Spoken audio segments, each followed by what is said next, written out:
Gasimbagane ne bannamawulire wano ku Radio Simba. Peter Kibazo mu studio zigikwanjulira osibye yoti ampuliriza. Eyakoze olwaleero Webiri. Akyakola Webiri nga wasuzeeyo wonna wasinzira otuwuliriza tukwebaza okubeera ng'okola bwotyo. Peter Kibazo n'embeera mu studio za Radio Simba okwanjulira program Gasimbagane ne bannamawulire nina John Kakande nina Haruna Kanabi nina Charles Bomshana. John. Yes. Buza abantu.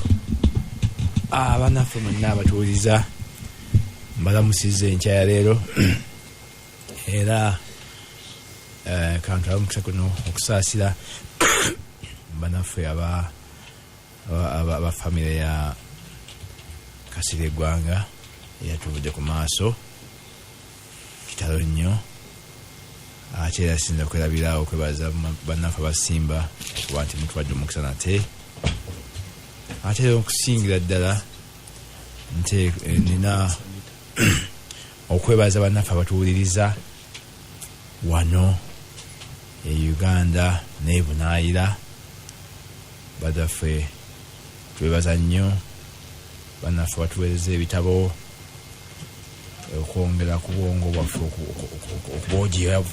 okubeera obwogi okusingako okumanya ensi mwebale nnyo mwabaire ddala ampuliriza Gasimbagane ne bannamawulire Kakande leero embuuzabuuziza yeekyaggwe na listinga abo ku kyalo bang'amanga b'ebusoga be baabuuzanga obubuzi obukoko bonna Haruna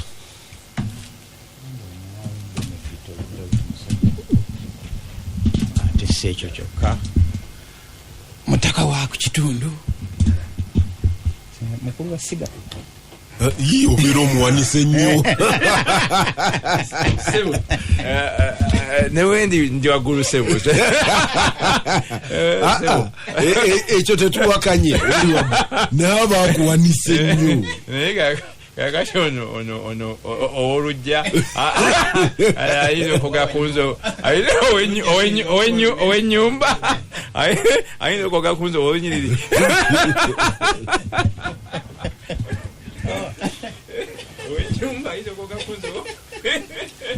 Charles buuza abantu naye enkola yakuno oyingira nga tumaze okubuuza tubuuza Kanabi amawulire omusajja yabadde yakedde n'asigalayo abadde asaba kyayi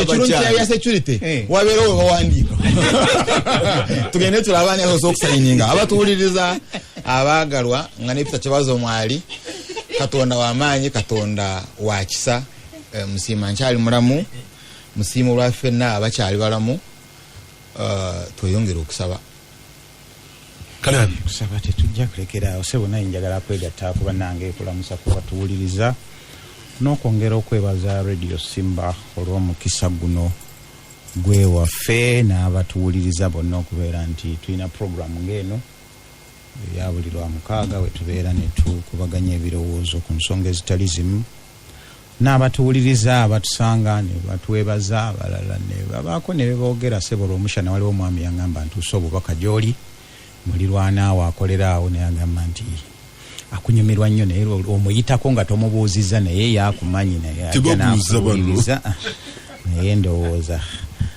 mbasagala kumuleetera bizibu sebo wala abangoberera bangi mubuuza mutye wammwe agandi naye wala babuuza mbayi mukulu Kibazo era amawulire mubufunze nnyo tubadde n'embalirira y'eggwanga okufa kwa naffe yajjangako wano nga tuvudde mu programu nadde mujjukira bulungi n'omulundi ogwasembayo namusanga ku Mitiana Road awo ng'ali ne animal nga musajja mukambwe nnyo mu mmotoka era waliwo wa boda gwenzijukira obulungi yayita ku lugwanyu ng'aweesa omuntu ne bamukiika emmotoka be naye tooloola kataagwa ekigo namugamba afande abantu nga kinaga nti gwe va mu byokusaaga buno ebintu byakufa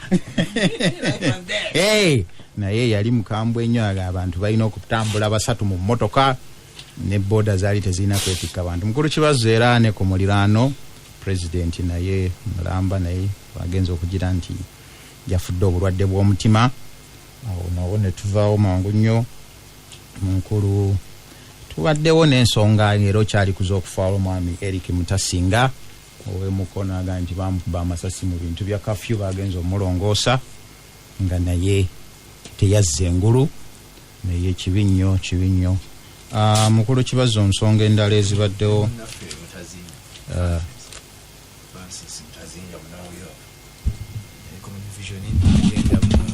embalala eyo ng'akwira Vision Radio najja ate mu Vision Group naye yafudde yaziikiddwa weekend kitalo nnyo kubanga kyobulaye nga nkwe ompa mawulire era ntidde nnyo kuba bambi yasooka kufiirwa mukyala we naye kitalo nnyo ddala ate ekya Francis Mutazindwa.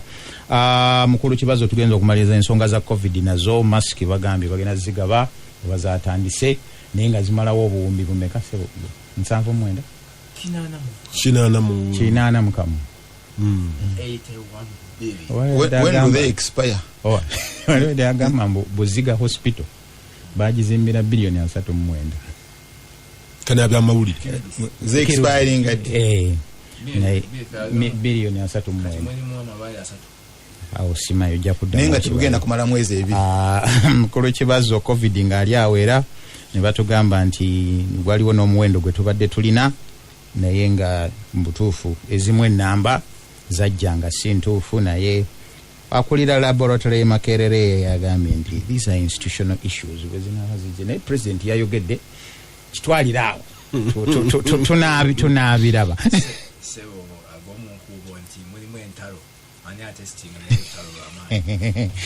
mukulu kibazo mangu nnyo ne mkyala Stella Nyanzi naye kooti neega nti yayisibwa bubi mu kumugoba Makerere netawuliriza nsonga ye.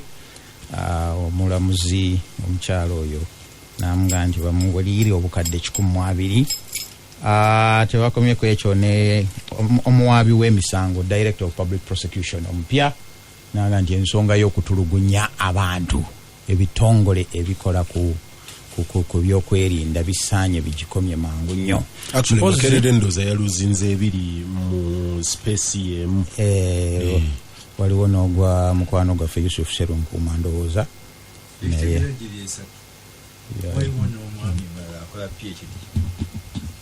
naye ndowooza yafuna problem ne mayizanga Yusuf Serunkuuma munnamawulire munnaffe naye bw'ebeera Yusuf Serunkuuma yabaddeyo n'owa registrar's office kati ebyo byonna bulagajjavu bwa bintu ng'ebyo ne bitabifaako mpozi mukulu kibazo n'ekisembayo President Museveni ng'oggyeko nga tannayogera eri State of the Nation ku Heroes Day n'akaayana nga nti nina wano parasites kabukuumya ali wana biwuka biri wano birya naye bebityo wiiki bwe yabadde omuntu omu n'apostinga n'agamba nti asuubira kanabyo okwogera Ggwanga naye president ye amusuubira ku taking a directive to fire and arrest. Kyewuunyisa nti kati president akuseka n'abiri era nange nabadde mutunuulira naye ngamba ow'amaanyi bwe yeekunkumula nze kapere waabwe ngenda kukola ki mpuliriza Gasimbagane ne bannamawulire wano ku Radio Simba. Of course njagala kusaasira famire ya General Kasirye Ggwanga. General Ggwanga manyi nti abantu bangi babadde mikwano gye simanyi naye mbigambo bye yaŋŋamba talina mukwano ndi mmwe nga mubeera mukwano gwani mmwe emyaka ndoza mu 2000 oluvannyuma lwali operation eyakwata okwirwa abonye Entebbe lwenasooka okusisinkana Kasirye Ggwanga kubanga Kasirye Ggwanga kwolwo yasibaage alwana ne Edith Byanyima ku airport. You want to fight? Ne bamugamba jeno toyinza kano. I think then he was a kano. Toyinza kulwana n'abakyala naga twala eri ninga mukambwe nnyo kwolwo nga ayagala kulaga maanyi naye Kasirye Ggwanga oyo abadde a jovial man nga leero bwakunyiza enkya bwakusinkana biri biwedde but that daring machine Kasirye ng'avuga golf VW left hand bamulumba wano Kyebando mpererwe bayitawo Kyebando ababbi n'avaayo nvaayo ya komando n'avaayo n'abakuba amasasi neyewana n'asiba oluguudo lwonna anti mulabye nti nziteri nanyo n'ajerega be yali akola nabo abalala but he was an interesting man. One of the things sebo kankoyo nakano bobo yogera ku interesting things omusajja eyamureceiving amwenyala ye yasigala kano ani tosoma mawulire omusajja muri gamani yes welcome twenyala ye retiring nga kano naye ono ye retiring nga ki ye retiring nga Major General. Kasirye should have been higher than that. Fred Bogere. You have to ask what was behind this man's rise. But Freddy is not. Kasirye aluddewo abadde yakavaayo. Kasirye should have been a general before a lot of the other people that Kasirye passed. retired twice. Yes, indeed. He is the one officer retired past kati. Ne waliwo omulala wa reserve force naye ya retiring ne bamuzza. Kati waba ya retiring ogwasooka ya retiring ku rank ki. Brigadier. Kagenda neyo. Yakomawo ne bamuweera nje. Kasirye Ggwanga. But mu bingi nsomye bingi bye bamuwandiiseeko naki naye Kasirye nga ntudde naye wano mu studio namubuuza motivation bbiri esooka eyamutwala mu magye ey'okubiri eyamutwala mu buyeekera and he insists none of them was a patriotic movement. That is Kasirye Ggwanga. Kata kugambye ki nti yamutwala motivation tanaba kukugamba kye yagamba tanaba kukugamba yayingira mwaka ki amagye 1974. What had happened? Wakabaka babujawo 66. So it can't have been the death of the brother. No. Sikufa kwa muganda we okuyingira amagye. Kasirye ebyo nabirabye abantu babiwandiika. Ne Kasirye mbigambo bi agamba bwe bagoba abayindi ewaabwe namukozi baali baavu nga babeerawo ku dduuka lya muyindi. Omuyindi oyo bwe bamugoba nga kitaawe yali abaweerera ayina peya y'engatto emu. I think omuntu omulala yekka gwe nalabye akola story eyo yabadde but Kakoza. Yes. Because Kasirye agamba mu bwavu obwo yasalawo ye ne muganda we barelieving ekitaabwe of a burden bo bagende bakole ki bayingira amagye bakole nti ye motivation by that time his brother was already in the army. Yes. Ye motivation officer, therefore he can't have been a very poor family. No, he says they were very poor. His father was a loafer. Kati Kasirye agamba mu lulimi lwaga nti nze patriotism si teyandeeta mu magye era ku olwo that's the word we are going to take. Era ku olwo aga nti bwavu bwe bwamuleeta mu magye era tajjanga wano kusaavinga mmwe n'agenda mu maaso bwe bamukwata Abatanzania, because the other story that no one tells that Kasirye told that was very interesting. Lwe bulumba ku ye Uganda okulumba Tanzania omulundi ogwasooka. Abantu ne bagamba mini yalumbye Tanzania na chi. Kasirye Ggwanga yatunyumiza wano. Actually Uganda teyalumba Tanzania. Far from that. Tibayina omuvubuko yayina omuwala omukyotala mu magye in the area bwe bagenda okunywa omwenge ku borderline nga tewaliwo border eri demarcated nti line yino obuusa akaguwa bwe bagenda oludda luli ne balwana gye balwanira omusajja ne bamuggyako omukazi we n'akomawo n'agamba banne Kasirye aga nti abaaliwo balina tanka naki aga nti omujaasi waffe bamujooga batya mumubbyeko omukazi tie nkola ya kisirikale eyo ojja okuba wa UPDF oluyi nti ne basimbula tanka bwe basimbula tanka ne bagenda for them naively bali bagenze kununula mukazi waabwe but it meant an act of war on a nation but they were lucky their president didn't see it that way. Kanti abalenzi bange bagenze nti ne bajjayo biri ne bawamba ne baleeta nti naye n'aba backing up. Jera Tanzania, when Tanzania responded, Amin was in their backup. Katika Kasirye ganti how to wali one national issue. Bali balwanira muwala mu kyotala. Unfortunately sijjukira linnya lya muwala mu kyotala. Gwe yagamba. But that's Kasirye Ggwanga. Nze noyogera mu kyotala ne tunuulira ebya Rwanda ne Uganda ennaku zino. Enkaya nezo ezibeeyo ne webuuza Rwanda Uganda bantu ku bantu Ganga and the last of those omukulu akoze parking ichi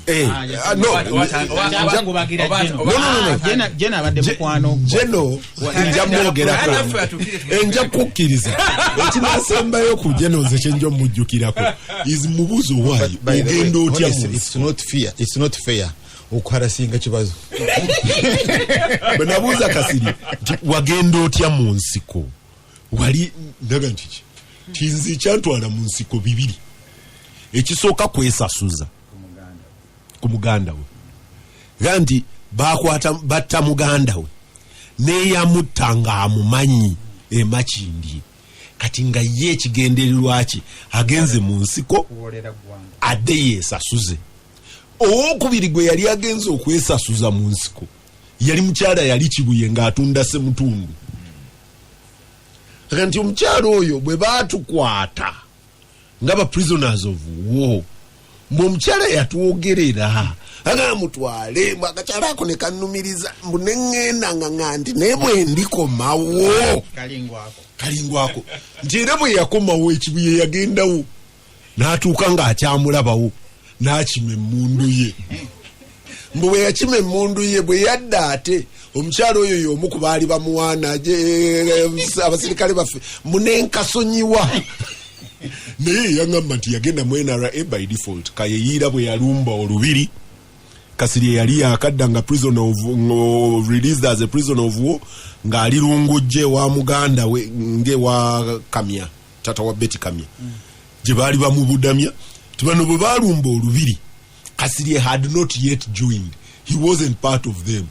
Ne bamugamba nti owaye abasirikale ba Amini buli wali bagenda kukwata tinadduka kati adduka kiwalazima naye ng'ayina emmundu ze yakweka. That is how he ends up joining UFM. Munaye yabasanga saidi y'okulwa emitiyana nga bali disorganized n'abawamba nti Kasirye tabadde patriotic. Kasirye was his own man.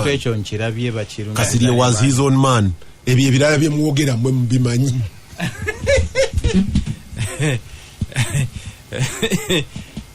Mukwe kibazo ngojeko eyo no was story etali very. So what are we discussing? Kasirye? No, we'll just comment about him and move on. To set the record straight. Kasirye baba mu UFM. Nga UFM emaze ku disintegrating agenda mu Fedem. True. Nkwanga bwa joininga military council. Ne Kayira. Kasirye nasalawo okudefectinga na joininga NRA. Naye ina chance okugana omwami yali MP kanabyo lazo bangali amanyi bamutanga Kazinja. Kazinja oyo yali member of parliament nadduka nga afunye wekyeka nti bagenda kumutta nti group ya Muwanga iregera kumutta na ending up mu Fedem na ending up nga political commissar wa Fedem.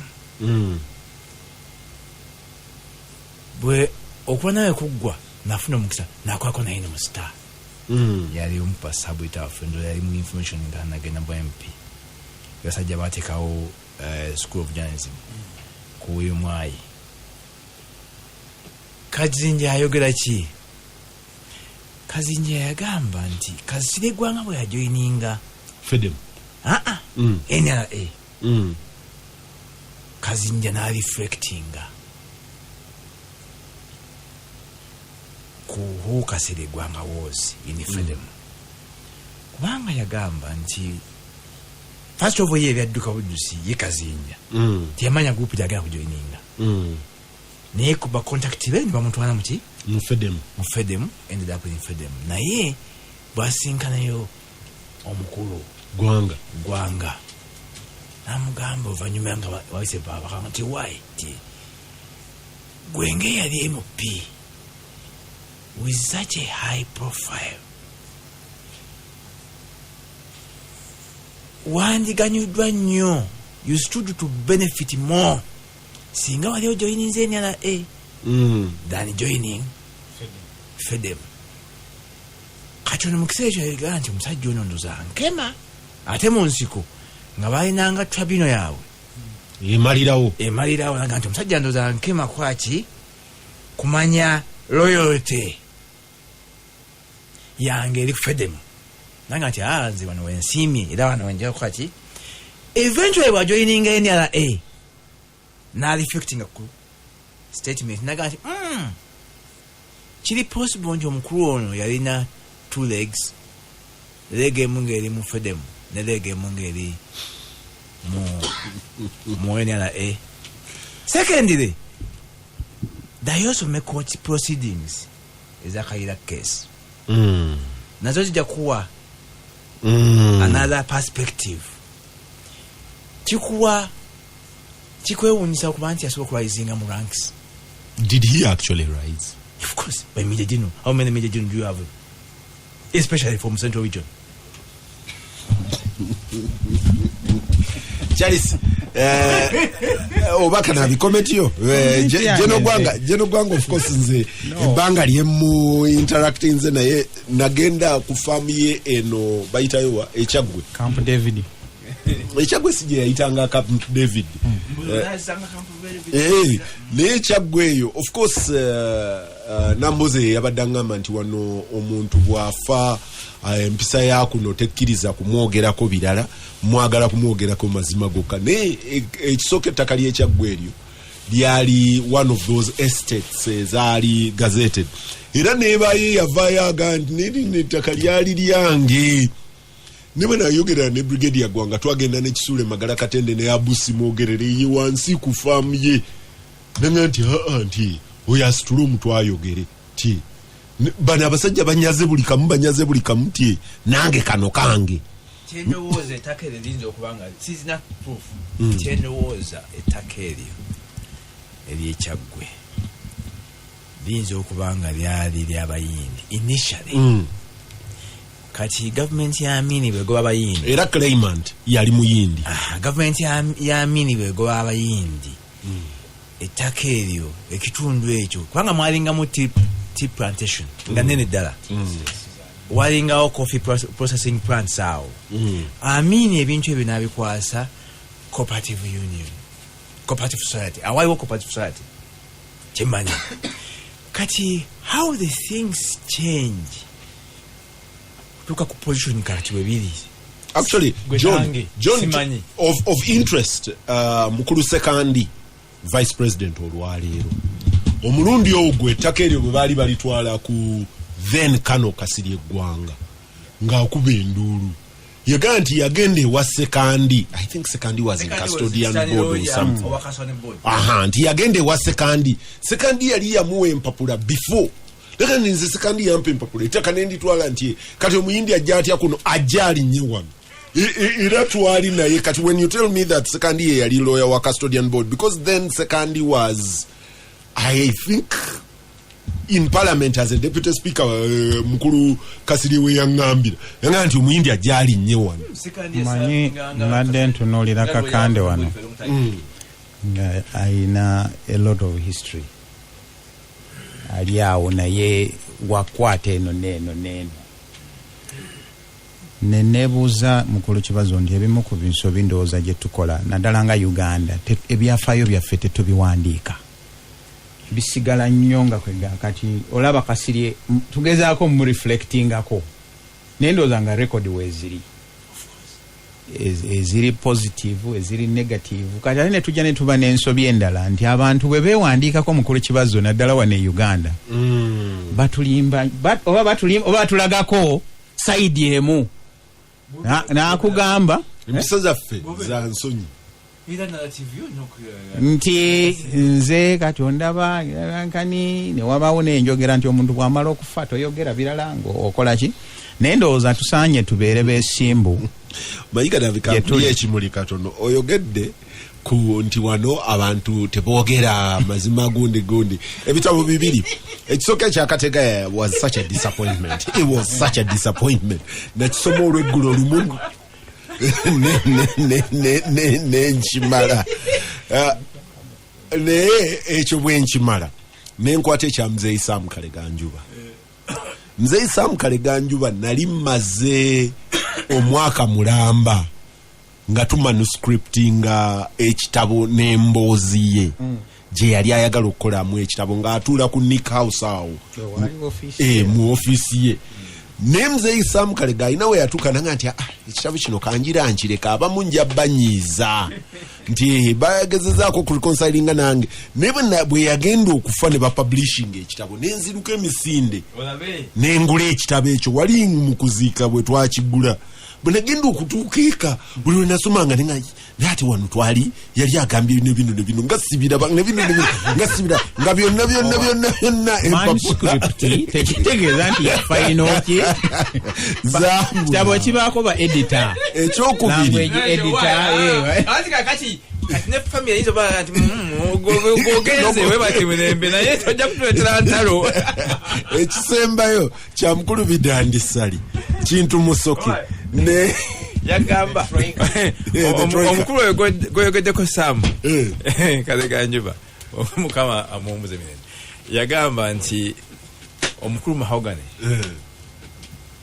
yakola interview nga gezaako okulaga engeri yayingira mu NRM naye nga omuntu gayogerako eyamuyingiza NRM yayogera ku Wapakaburo James nagamba nti naye buli aza amaanyi oyo omukulu Mahogany Bukenya professor nze namuyingiza mu NRM si kyokka ne bwe yajja wano nga nze musuza ku boys quarter yange nata kumaawo ayizo kyokuba nata kumaawo wetima natanjogerako kubanga nze na falling out ne Museveni si kyokka teyakomaawo bwe yamusuza ku boys quarter ebyo ebirala nabyo saabiraba mu kitabo mukulu kibazo okkiriziganya nange ndowooza tutandike naye ne mawulire ne Troika mukulu bidandi yatuuka okugisoma nga nenze byonna bagamba nga sibiraba ebirala era bwe twali tulonkinga ekitabo nampita kuba nze nali MC nagamba nekibazo ekitabo kino nga byonna bagamba ebirala babijjeemu ba editor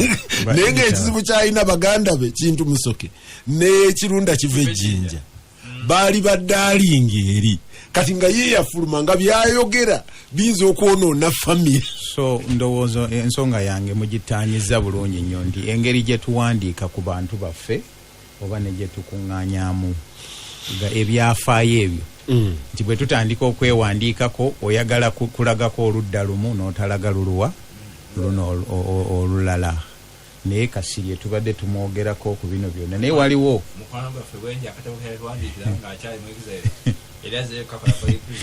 ne waliwo ne Kanyehambake yawananaga nti abantu bakyuka otuuka eno nolanga birisi bye ebyali byebyo n'okyusaamu naye ndowooza tutandike naddala ab'amawulire tetulina nnyo profiling people tumanye ono yaani negatives zibaddewa positives ziziruwa naye naffe tugenda nnyo ne weeve eyo munaffe ebimu ne tutabuulira bantu mazima. Romshana, just comment him to the passing general. Moderator. Now comment Nzandi moderator. One Kasirye Ggwanga the last time we had Jawano. I think that should be the last time. With our team. Wawero yagula wolo jana nawe Romshana no yogera bilibi wayogedde nimugamba amusore waliwo ng'omujulizi najjayo omukono and he said thank you kati nali ngenda kumutandikako kumukarakata because Kasirye Ggwanga akulaga picture gyatali mu intelligence we call it deception.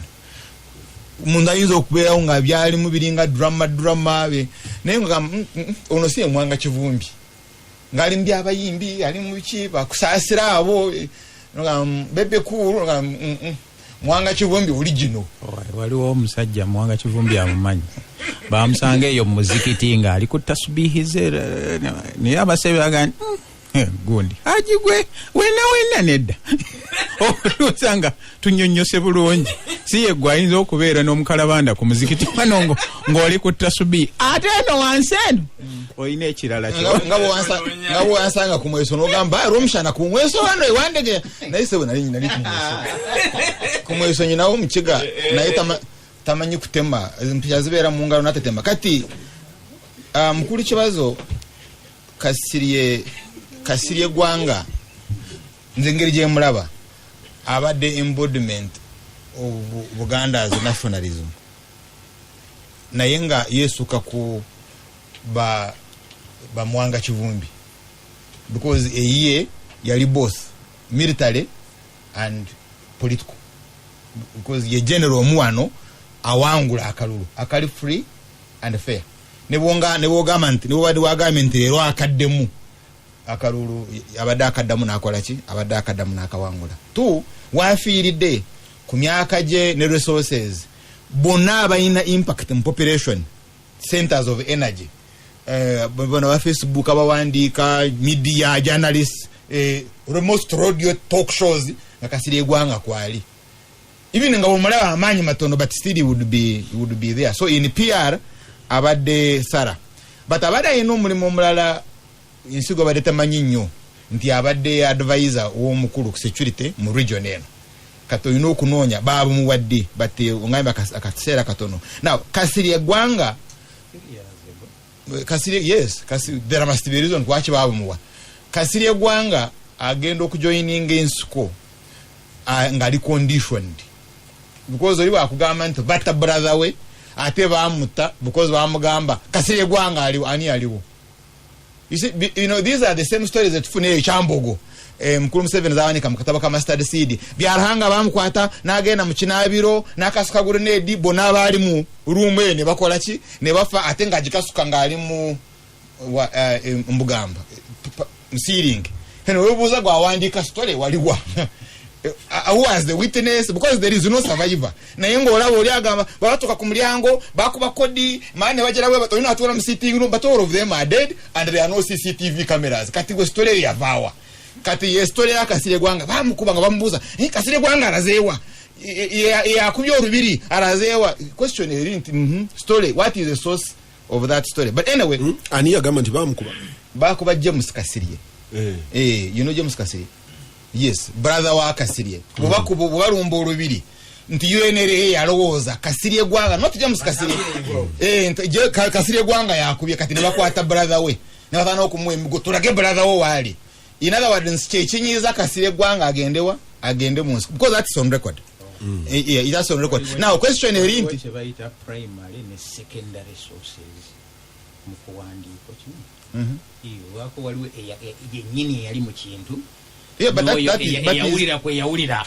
that is Kasirye Ggwanga is a primary source on his story and it's on record but in the chenda bachiri nti banje bagenda munsko because their relatives were slaughtered now fete tunonyanga ani yasalanga relatives bawe because bogoberera ebiseera bya binayisa when he was president wabera okafuna actually yom president abaleta kafyu wano bwebanga yeno si yakusatu he instituted a curfew ngokusala kwa abantu ngabantu babasala ngabantu babasala so ne Kasirye Ggwanga Buganda brother wa Kasirye Ggwanga bamusala mu UNRA tuyina okunonya ani amusala because abanje bagenda mu nsiko ngababo babasaze so Kasirye Ggwanga is one of those victims naye babanga ali mu lutalo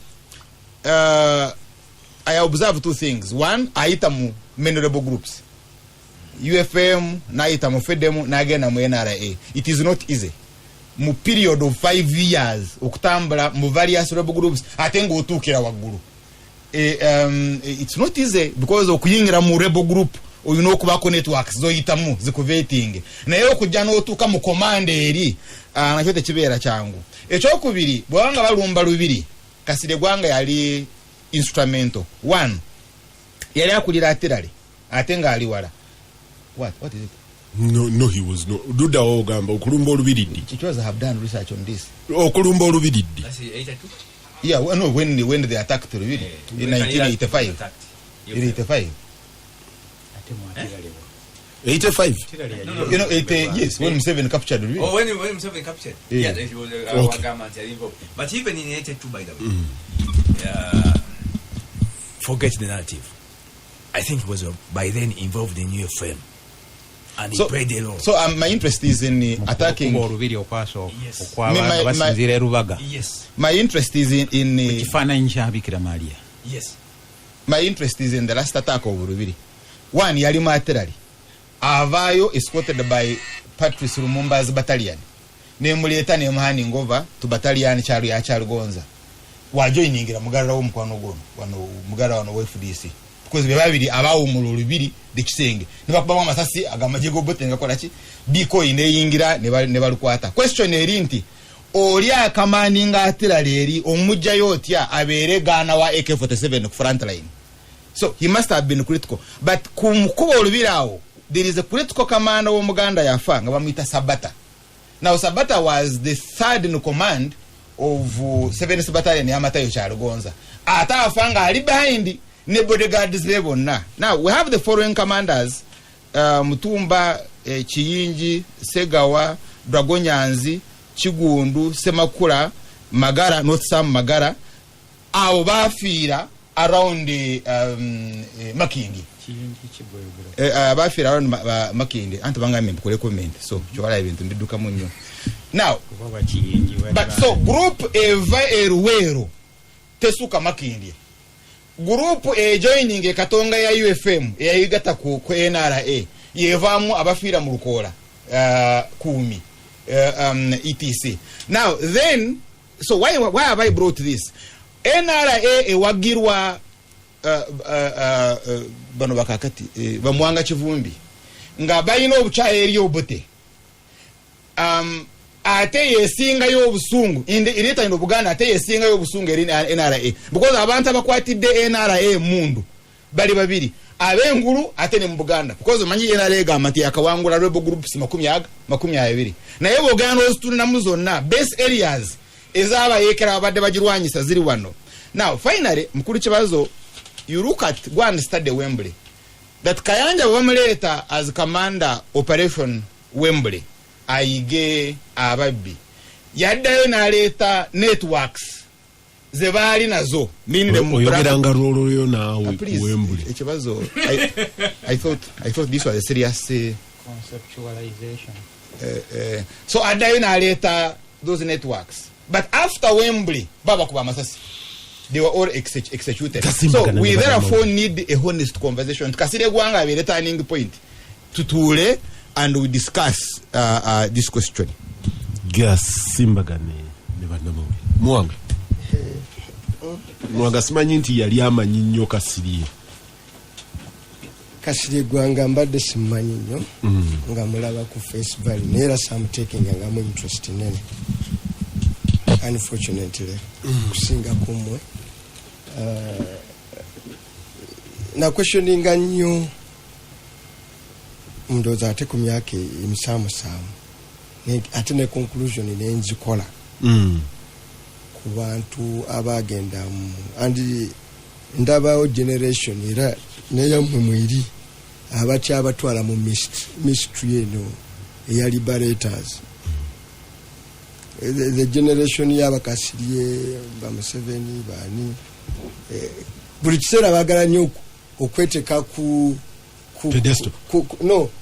point where they looked nice. Buli Museveni lwabanga nakwalekanga dda nti a 10-point program eruweereyo because it is all at that moment we are feeling nga is still relevant, revolutionary. Bw'olirwa omulabanga ng'ali mu situation eno addayo nga bonadoga nti twali tukyali bavubuka. Abasajja bakulu nnyo basanga buli lwobasanga ng'ebintu bibalemye tebigenda bulungi mu myaka gyaffe gy'ekivubuka ffe bwe mulaba wano tavuganga nga citron mbasaganye kati you have kakande sonye obuddayo okunoonya strong point yowe n'oba otandise okunafuwa naawe ojja kutuukayo talinanga wamawulire atenyumizanga engeri gyagwamu citron nga mulembe ojo ejo yakirawo nnyo ng'ageragisa wansi omulangira katerega same nga tebweyogedde ebijijo egyo nemujjukira era osanga nnyo babakazi bakadega nti nze lwakunda bakugwa mbugubugu Gasimbagane ne bannamawulire wano ku Radio Simba. Peter Kibazo mu studio zo Ggwanga ya John Kakande, Haruna Kanavi, Muwanga, Kivumbi ne Charles Romshana. John kati nze onkomezaawo gwe nalabye omusajja wabadde nabadde kinga ogaa nti owaye omusajja nze saamumanya naye ate yalikubutinganya abaana bangi ebutambala okubatwala mu UFM omwana mu FEDEM kuzirwazi kuzombi UFM FEDEM kakati Romshana ono anti UFM Romshana ono mwayogerera kuno nakuli bivuma n'ebyo byoyogera bayeta bitegedde era singa ategedde bakulu wamagenda maaso nomodareeta naye afuuse ayogedde n'agamba nti very big statement naye yali omushana n'agamba nti tuddemu twekizamininge lwaki tuyina abajenerals bokka be tuyina ng'ate abalala abandi badde mu ssali erimu bo olutalo bwe lwatuuka wakati wa Katonga bye bibadde ebigambo bye ne bw'otakola rider nyingi kankubuulire the last time we had such a conversation mukwano gwange Robert Kalundi Serumaga because Robert okwawukana n'abalala ye mu lutalo yali ataddemuuko n'ekigere n'amazzi n'agafiiringa twalina Romshana ono nga ye Kajubi Serumaga bw'agenda okunyumya emboozi eyo yasibira mu bbuutu totiisatiisa baana I'm telling you that this conversation is there and this conversation is never put on the microphone. That's what I'm saying, that okumalawo ekizibu ekiriwo because waliwo ekizibu ekijja nga kinene unoza owulira ebiri kufa kwa Kasirye Ggwanga. There is also that silly talk. Okumalawo ekizibu ekyo, we need a honest open conversation. Yaliwo South Africa abantu ne Truth and Reconciliation a commission and people came up ne boogera okwogera. We must be honest. Bano okufiira between Webiri ne Makindye kati kyefaananyi between Katonga ne Makindye fwe nali muvubuka mutonyo bajjenu saabamanya naye nzijukirako Ronald Butter ono abeere wakatolu bwamu oyo wakatu Siraji oyo eggabe eyo yali ne Kyaligonza nga commanding access ye waffe eyo now naye bonna be balina balukyamozi samu gwetobogera nako balukyamozi baani all we balayiriranga bo basinkana Mukama Katonda kakati conversation eyo erina okubaawo same conversation mu ggwanga muno erina okubaawo kyova ababitoga Kasirye gagambye nti tulina okuddayo betwalina enkondo biki betwega Kasirye Ggwanga oyogera ne deployment ezakolebwa mu Northern Uganda ne squad gye batwalayo yali efaanana etya mu bino byembeerera mu byange bya shadow minister ku ivu ye Kasese nga tuli ne defense committee e Kasese nga tunyumyamu n'omu ku baali bakamanda b'ebiseera ebyo yafuula nyombesa ennyo naye nambulirayo byambuulidde nangamba mbi passing over kube kikwatako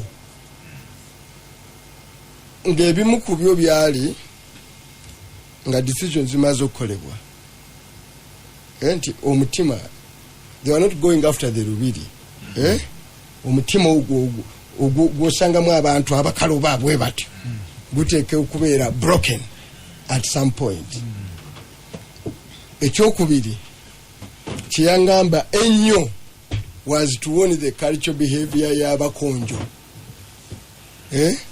Moreover, abawala abali be omunya abakonjo waliwo abali very beautiful.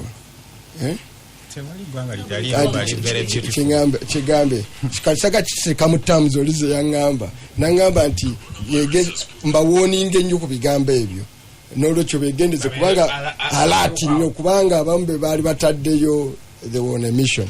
Kakati it is the same story followed up nga bakutte Makerere ng'efuuse epic center. So they were on a mission kunoonya abawala abali beautiful. Kireke wakirese Oluganda tulumanyi bulungi n'olwekyo nkwegendeza lwabitege olwebitegero njagala lusigale nga berufaanana. Second issue yava recently yali mu Makerere ng'efuuse center bano balekayo radicalism gye twasangayo ffe naye of late waliwo an emerging younger group nga ne people power bevaayo. That group eyali Makerere yalina okubeera dealt with a particular squad. Omutima guli and ebyabaawo kakando ntasobola byogera quietly. Been working with my office ogenda okunoonya abawala abalina problems mu episode yeyo how they are living and the report is very interesting.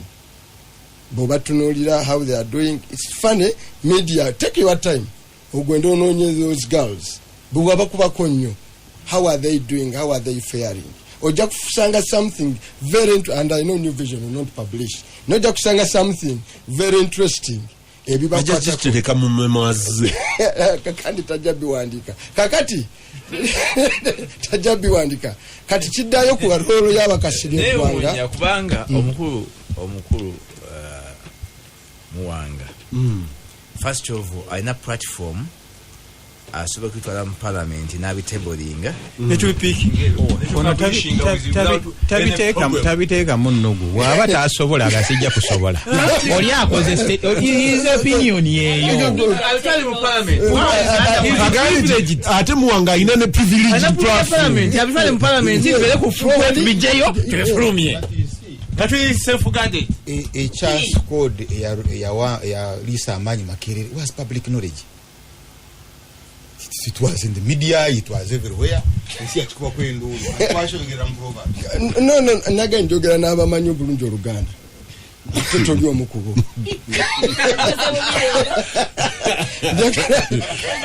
Njogera n'abamanyi obulungi Oluganda tetoli omukuki kubo. Fairly bali understanding okutuuka wala. Katudde kwa Kasirye Ggwanga nti as one by one grow old and die. Are we saying tuli ku ivu ya because butunulira mu Uganda emyaka egyo gigenda gikenderera ddala. We will bury one Kategaya ne tugatani bagenda by the one by one quietly but the crowd is getting clear off the table. Naye bibalwanirira mu kirana babyogerako ng'omukulu bwe yabadde mu State of Nation buli lwanoonya ng'alabika atunula akadde nga nti nebe nali omuvubuka ku 10-point program. N'olwekyo do we bury these men one by one as heroes oba men who failed to live okuzimba eggwanga lye battirako abantu baffe? That question need to be asked. Si kibuuza Kasirye yagenze nkibuuza the whole generation. Yes, this is the generation, by the way, let me sound brutally, that okutwala obuyinza in a process millions of people died. Bogenda mu buyinza kati tuli na generation which killed participated in one war or another mukita abantu wano byonna tubigumira nti for once tukubalayini mu sand eggwanga lyaffe obutaba bweriti. Tubuuza generation eno in very clear terms omwogerako kintu kive jinjani collectively all of them kati tuba celebrating nga abayamba eggwanga lyaffe oba nabo bafaanana nga be balwana. Gasimbagane katono nnyo kuba Muwanga alina ekintu kyakonyeeko ne Romushana yakireese a honest discussion. Muwanga olwokuba ava mu Central Region atunuulidde nnyo region ya Buganda yogedde n'abantu oyo olw'omushana gy'ava kweyatire naye emboozi gy'eri abantu baffe baalagawa gundi yali nankani gundi yagira bwale abo bonna bakola ki abakonjo bayogeddeko nabo balina olukalala lwabwe era eyo spirit gy'ogamba gye bagaa nti baagala bagibreaking nti omuntu wagambira nti ngenze oba siina mundu nja kukola ki evaawa nabo baga nti naye bwe wali wano naawe wakola ki watulyaza amaanya ne bakibazo baffe tetubalaba n'olwekyo mukulu kibazo ate siwokka ku retirement age oba obanga otuuse ng'osobola oba ofunayo abajamani kale nga kagundi bwenjebe yafuna n'otuula eyo stories ezo ekitabo bagambye abajamani bebaki stories ezo tutandike okubeera nga tuli beesimbu tuziwandiike abantu baffe bamanye oba oliawo kinaatuyamba obutadda mu nsobi zino Muwanga zakola ki nti erayini bwe yakubwa ddala bwe yamala yasangukawo tuleme okuddamu ensobi ezo ensi ono yabadde ayogera honest opinion ne honest discussion abantu batuule ebimu ku ngenda kusa Rwanda ebimu ku opportunities Rwanda ze abusing yeyo discussion yeyo gamba Truth and Justice Commission batuule bamaliriza ng'efuuse ya kubonereza naga nti eno yali ya kubonereza abamu naye nga concept bajeyazika bagiyita mu Nuremberg abasomi b'ebyafaayo bajjukira the Nuremberg trials oluvannyuma lwa Ssematalo owookubiri n'ekitta abantu eky'Abayudaaya bwe baatuula baga nti buli omu abatizibwe ayogere nagenda Rwanda come back here government ya NRM yateekawo akakiiko ka Human Rights Commission aka Justice Odera terms zaako simanyi obanga omukulu sekandi yali lead council terms of reference zali very clear noonyereza ebyakolebwa abaali mu gavumenti tokwata ku byakolebwa abataali mu gavumenti abaali mu gavumenti bokka boonoonyereza abaali mu gavumenti bokka street forces abaali mu gavumenti eza gavumenti z'obuulirizaako up to January 26 era mukulu Muwanga Paulo bwagenda mu kakiiko n'abagamba abange nze nange nina lisiti yange y'abantu 4,000 UPC wingers and chairmen who are killed in Luwero nti sorry our terms of reference don't cover those groups non-state actors so simanyo bayo ojojibuze mukuse bwanje kubaga lidikanso mu bintu ebimu omu ku balwanyi mba questioninga nnyo budget ya donation ne questioninga nnyo ne state house scholarship omu ku balwanyi mu ngeri y'omukwana nzize bali Kivumbi nekati gumanyi obuzibu omukulu bwayina